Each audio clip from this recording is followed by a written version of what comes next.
Да му цркне козата на комшијата. Чиста зависе ова предавнициве и нивните беседи дека нам не ни требаат спомениците, дека брдо пари се потрошиле, дека тие не се дел од нашата историја. Значи не ги прашале луѓето, тие точно си знаат кои се овие гордо истакнати ликови, мермерни, позлатени, ама наши. Мостот што го направил камени мост основачот на Скопје, мислам дека. Јустијан, и тој грчки војник. Па и тој, не. Тој италијан не слибаш. Па знам дека од илиско племе бил. Па он е од Македонија тука. По Римско царство владател, така беше мисли. Нели роден е од Таор, во наше село близко Зелениково.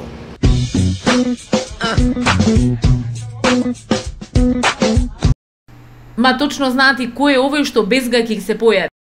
Јас знам дека глупавите жени рекоа дека да не зборам глупости, дека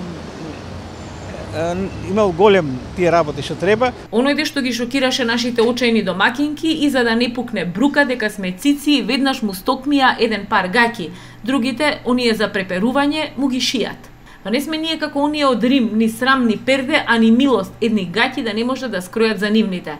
А стварно, кој даде наредба на Прометеј да му се купат токму овие гаќи? Ја мислам побегнавме од темата и дека во јавноста нема да ги кажете овие активности што се многу важни за општината.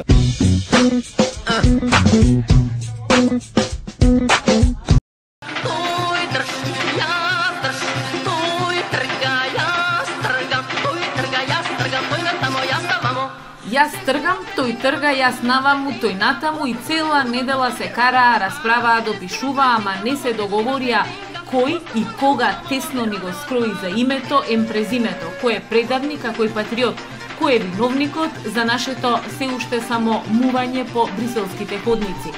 Па фрчеа фермани, писанија, изјави, па некој шкртал, некој кроел или некој допишувал. И затоа, господине Груевски, ајде да му ја кажеме вистината на македонскиот народ.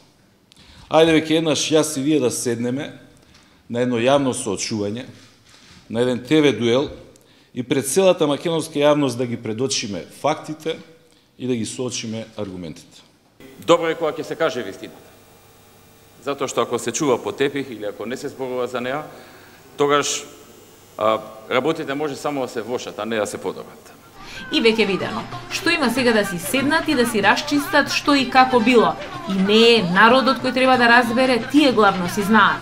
А и дознавме причината за немањето дуел да ти била еколошка. Целта на овој повик е со калта во која што се наоѓа Бранко Црвенковски да се изгнаси и Никола Груевски. Да не се исплукале и заразеле, еми споганиле. Ексклузивно, а еден дознава, со дуел е најстрого забрането да се пере.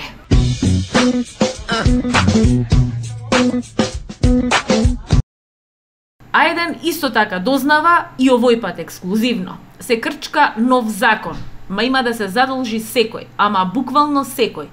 Не патишта и магистрали, не фабрики и погони, туку ако засади ново цвеќе во двор, ако постави нова жица за сушење, ако тркало на старо за колата си монтира, има тоа да се означи соодветно со функционер, црвена панделка и ножички.